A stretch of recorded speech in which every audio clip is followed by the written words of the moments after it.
23e congrès de l'ICA, une première en Afrique, un invité de marque et 800 délégués venus de 71 pays pour aborder une question stratégique. L'arbitrage international commercial, c'est une façon de régler les litiges d'une façon économique, rapide et juste entre des parties commerciales. Donc, si vous faites du business, par exemple, en Afrique, et d'habitude, vous faites dans le contrat, vous mettez dans le contrat une clause qui va permettre que les litiges, au lieu de passer par le tribunal domestique, donc le tribunal du pays africain où vous faites du business, le litige va être déterminé par un arbitreur. En Afrique, l'arbitrage est organisé par l'OHADA. On s'est plaint pendant très longtemps d'être dans un continent où chaque pays avait sa loi d'arbitrage. Ce n'est plus le cas aujourd'hui. Nous avons 17 États parties qui partagent donc un cadre juridique unique en matière d'arbitrage. Ce qui reste à faire aujourd'hui pour les États qui participent donc dans le cadre de cette communauté juridique, c'est de mettre en place aujourd'hui un cadre de procédure qui puisse véritablement appréhender l'arbitrage en tant qu'institution. Grâce à sa flexibilité, cette pratique gagne aujourd'hui du terrain dans le commerce international. Premièrement, c'est que le litige sera déterminé très rapidement. Deuxièmement, vous pouvez avoir un expert en la matière. Donc, si disons vous êtes architecte et c'est une histoire de construction, vous pouvez avoir un architecte sur le panel des arbitreurs. Et troisièmement, c'est complètement confidentiel. Donc, personne ne connaît, vous n'avez pas besoin de laver votre linge en public, comme on dit.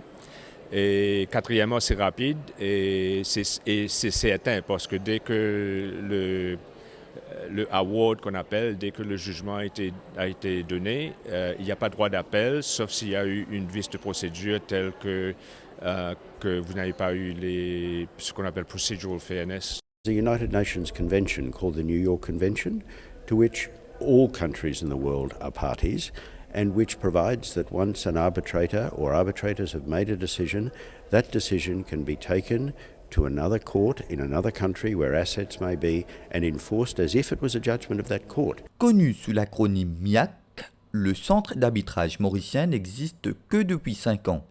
Pour se positionner comme centre d'arbitrage de référence en Afrique, Maurice capitalisera sur sa position géographique et son système juridique hybride. La particularité de Maurice, c'est quand même d'avoir cette chance énorme de brassage de culture, de brassage de langue, et surtout de langue et de brassage de pratiques professionnelles qui aujourd'hui donnent la possibilité à tout un chacun de venir faire son business dans des conditions d'assurance presque totale.